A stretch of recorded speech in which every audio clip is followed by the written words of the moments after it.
I want you to listen to Bernie Sanders. He was on CNN last night.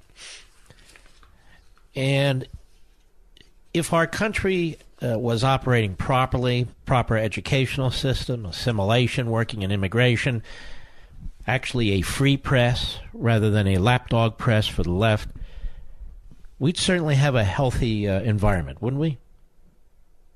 We'd have a healthy nation. But we have the opposite going on right now. We live our lives. We do the best we can for our families. We do apply certain principles to what we do, good versus evil, faith, respecting our parents, and so forth. We do that, but we're pushed not to do that constantly by those who control the culture and the instrumentalities of government. And Bernie Sanders is a Marxist fascist, in my view.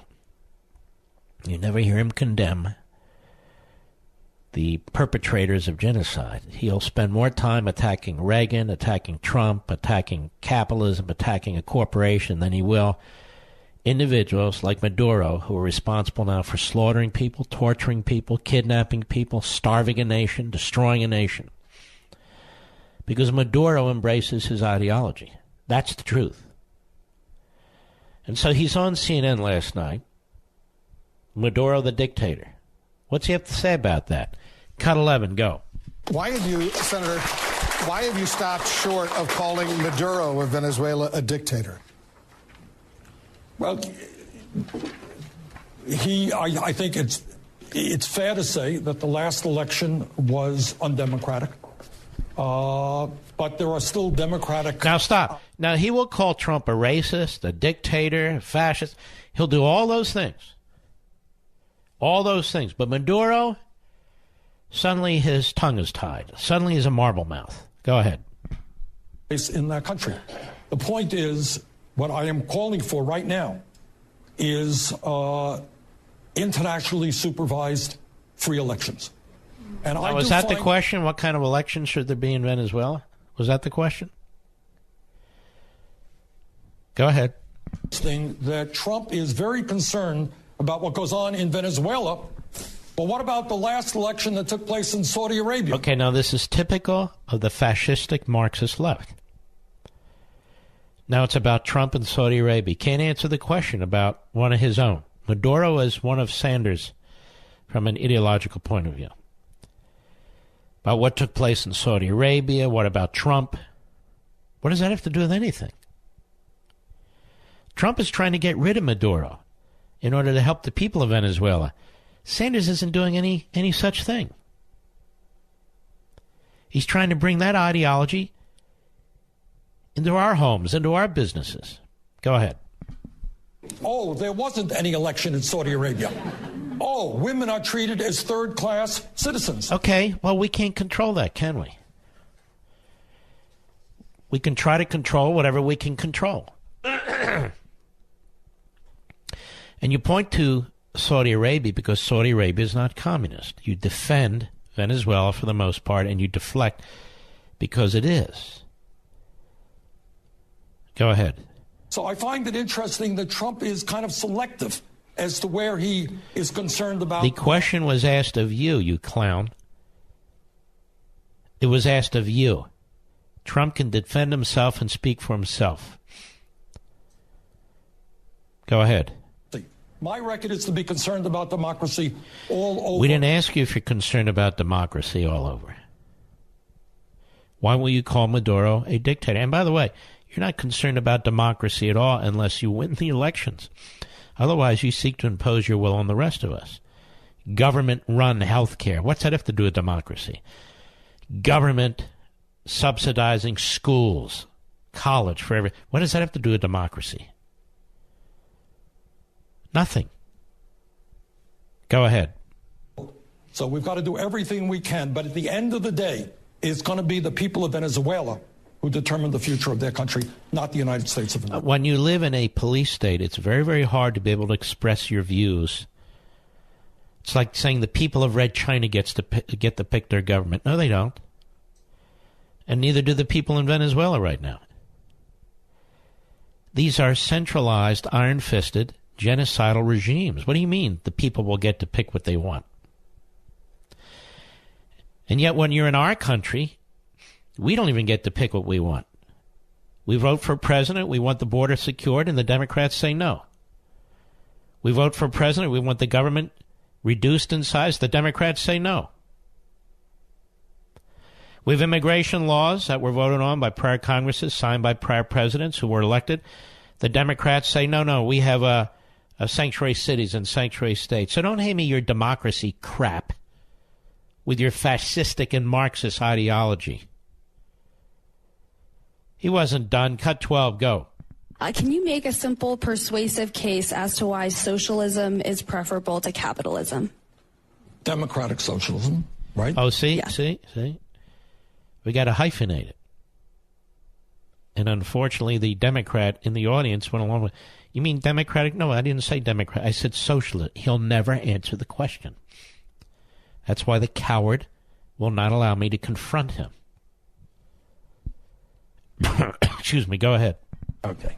Let me tell you what I mean by that so we're clear. Right now, we have a nation which prides itself on a lot of political rights. In other words, under the Constitution, thank God you have freedom of speech. Media can do its thing, even though Trump calls you an enemy of the people. Okay, what does Trump have to do with this? You were asked about socialism. You've changed it to democratic socialism, and you're taking off on Trump again. What is with your Stalinist technique? Go ahead. So we have political right, freedom of religion, and all of that is enormously important. But you know what we don't have? We don't have guarantees regarding economic rights. We don't have guarantees regarding economic rights. You can never have a guarantee when it comes to economic rights. First of all, we're not talking about economic rights. We're talking about individual liberty and property rights. Individual liberty and property rights. Let's see where he goes with this. Go ahead. And way back in 1944, in a little known, a little publicized... our second Bill of Rights. I know where he's going. I wrote about this at length. You may remember it in Ameritopia, ladies and gentlemen. Go ahead. In speech, Franklin Delano Roosevelt said something, and I'm paraphrasing him. But he said, you know, when we talk about human freedom and rights, we've got to understand that everybody needs a decent paying job, that people need health care, that people need education. And you know, with the second Bill of Rights, that's what they called it. That's what he called it, that he talked about during that State of the Union. You know where that comes from? And I pointed out in Ameritopia, it comes from the Soviet's Constitution. You read the Soviet Union's Constitution, it sounds very much like Bernie Sanders, and it sounds very much like FDR in 1944. Everyone has a right to a good job. Everyone has a right to an education. Everybody has a right to health care. Everybody has a right to all these things. What does that mean? What does that mean? That means you have to surrender your unalienable rights to the government in exchange for a promise that the government simply cannot keep. It's impracticable. It's impossible. Go ahead.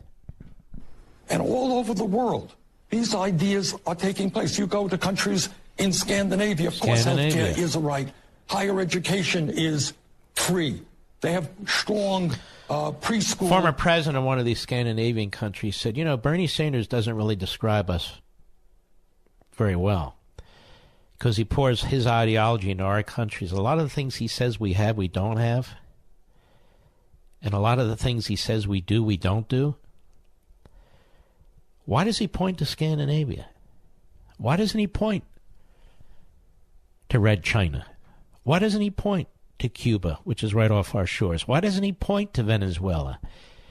Why doesn't he point to all these regimes that aggressively pursued his ideology and have brutalized and impoverished their people?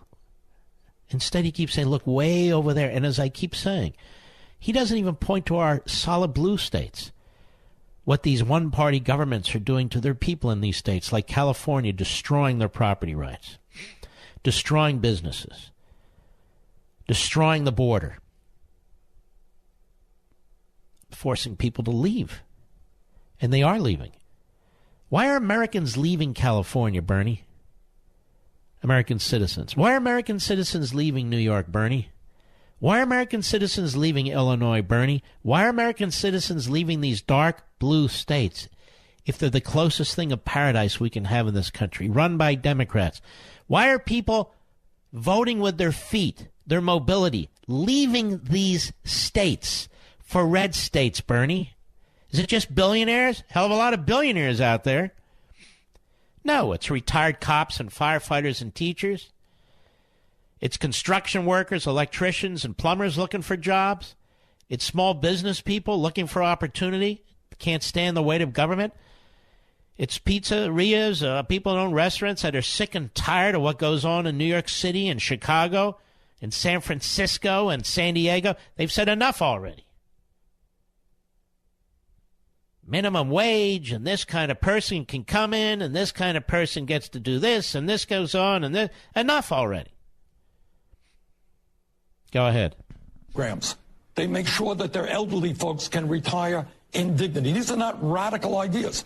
So if you listen to him, there's no poverty. There's no waiting lists. There's school for everybody. And you can go down the list. That country exists nowhere, including in Scandinavia. Nowhere. It doesn't exist, except in between his ears. Go ahead. What socialism means to me is having, in a civilized society, the understanding that we can make sure that all of our people live in security and in dignity. Nobody can make sure that all of our people live in security and dignity. There's not a place on the face of the earth where that occurs. We can do a better job than any other society, than any other governmental or economic model. There's nothing like ours. Where more people than any other society live in security and dignity. No thanks to democratic socialism. No thanks to any government department or agency. Go ahead. Healthcare is a human right. All people should have healthcare. Healthcare Cannot be a human right. Otherwise, in our own country, we're violating human rights. You cannot see any doctor you want whenever you want. You cannot get whatever prescription you want whenever you want. I don't care what kind of plan you have or if you have cash in your pocket. You cannot go to any hospital whenever you want, any way you want. It's an impossibility. It can't work that way.